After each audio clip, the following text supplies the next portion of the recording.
Welcome to Drips of Consciousness. I am Christel Crawford, and you are invited to a completely different world where my epiphanies in consciousness could change everything for you. I did a Facebook Live this morning on this topic, but not all of you were there, and I think it's worth a conversation. And it's this topic of us thinking that we're God. Now, here's what I mean by that. I spent most of my life very unconsciously knowing, not even thinking, but like it's a fact that I am responsible for everybody else's choices in regards to my choices, right? So, I mean, if you look at the reasons why you don't choose certain things, like I don't want to be seen because, look at what you put in place there, right? Like I don't want to be seen because I don't want to be judged, or I don't want to rock the boat in my family. And then because fill in the because for yourself. Why don't you want to rock the boat? Because that person will leave, that person will be mad. We've already pre-decided that we are God and we are responsible for what other people choose in reaction to what we choose. And that it's like so ingrained that it's not a thinking thing. It's an automatic pilot. It's just a fact, right? It's just a fact that we are God. And I had a personal situation in my life with our little one that I had to face, in the last 24 hours. And it's this thing of that even 6-year-olds have choice, even almost 7-year-olds have choice. And we've been, as a team, as a parenting team, my partner and I have been creating a very, very different environment, a different reality in our house than she has in her house. And it's just totally different. And she spends about 95% of her time at this other house and about, 5% at our house. So most of her influence is this other reality. But the thing is, her realities were a lot more similar before I came into the picture. So, and this is the thing about you and me, is that when we get into situations, we change them. So before me, her dad really did used to revolve completely around her, but not in a way even that really worked for him. It was just trying to keep her happy, trying to find what would make her happy.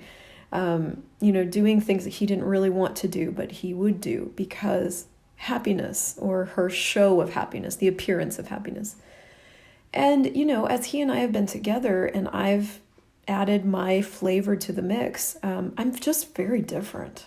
I function different with myself. I function different with people and kids. And, I've been way more about, I totally get that you want that, but this is what's available now. And, what else is possible? And way more about empowering her to self-soothe, basically. She's 7, so we're not talking about leaving her crying in her crib, but empower her to create her own reality while she's here. And she really likes things in a certain way and gets very demanding that they be that way. And well, they aren't that way anymore. And so everything's different. And that difference is inviting her to something different. And right now, what she's choosing is a lot of separation and rejection, and she's leaving. And last night she discovered that she could call her mom if we wouldn't give her pizza. And I'm watching all this take place, and the reason I want to have this conversation with you guys is that it's been very easy, especially with her because she's so little still, to slip into the distractor implant reality, which is the blame and the shame and the guilt. And she's incredibly good at using those distractor implants to make us feel that. To incite that feeling in people. And that's probably true of all kids. I've heard that all kids are great manipulators, right? But she's very good at using those energies. And the thing is that a lot of those energies still play into, for both of us differently, because he's her dad and I've come into her life in the last year, but they still play into some of these weaker spots in both of our beings that go, well, maybe I should have done that differently. Maybe I was wrong. Maybe I am neglecting her because I won't buy her pizza, and instead she's got all this other food, right? But this is a little one who is always looking for what's not there. She's always looking for what she doesn't have, and there's no gratitude in her world for what she does have, and her world is so wealthy. So there's just a few things about this that I want to state as something that I'm discovering, and see if any of this might ring true for you. And it's a couple of things, and that is, people choose. From when they're little, they choose and create their reality. And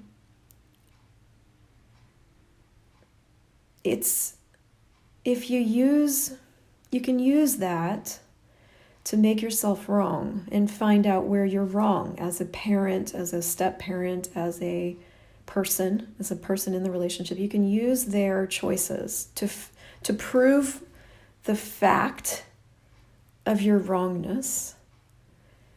Or you can start to wonder about that and wonder if that's maybe not your brightest choice. Maybe, is it possible that maybe you're not wrong? That other people's choices aren't proof of that you're wrong? That you're not actually God, and you don't craft and create their choices in response to your choices. They actually have total choice. And I think probably I didn't want to face this for a really long time because it doesn't make me happy all the time, right? I don't feel particularly happy that Luna's choosing what she's choosing. I wish I could make that different. But I'm also not willing to give me up anymore, and Andres isn't willing to give him up anymore, and it didn't work for us to have pizza last night for a variety of reasons, and we had all this other food available, right?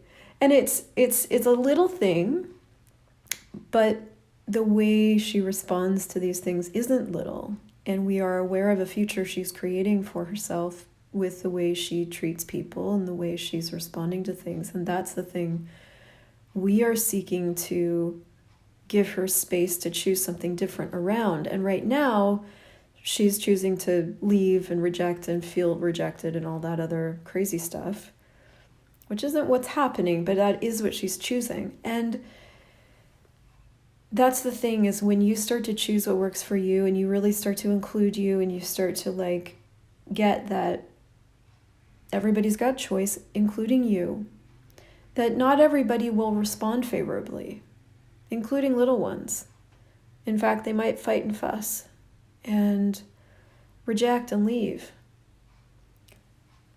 But who or what have you been unwilling to lose, that if you were willing to lose them, just willing, would give you all of you, and would also give them a totally different space of possibilities to choose from and as?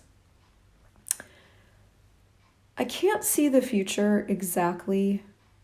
I can't see the future in a defined way with her.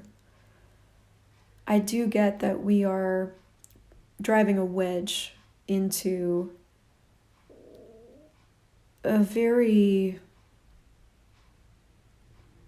reinforced reality of separation and rejection that she's learned.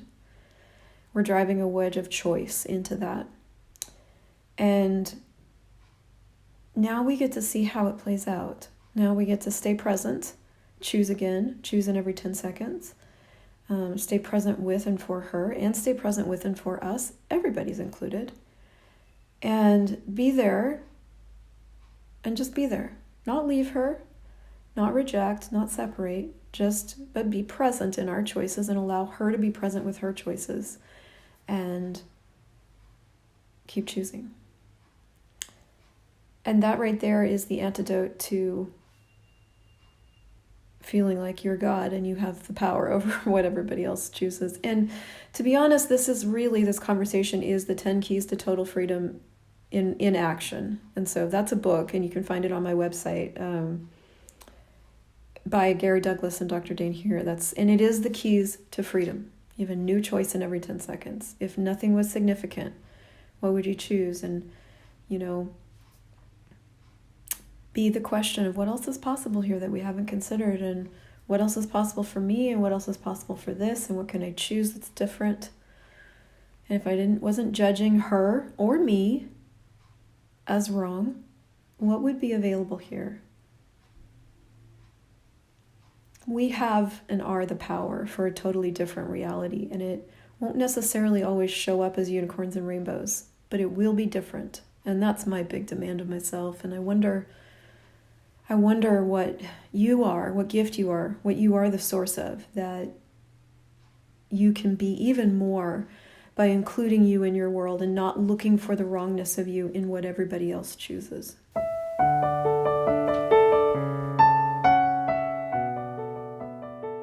Thank you so much for listening to this show.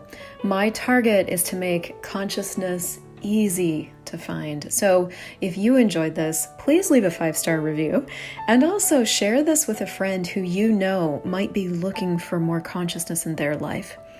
You can visit me on ChrystelJoyCrawford.com, and to learn more about the incredible life-changing tools of Access Consciousness, go to accessconsciousness.com and theclearingstatement.com.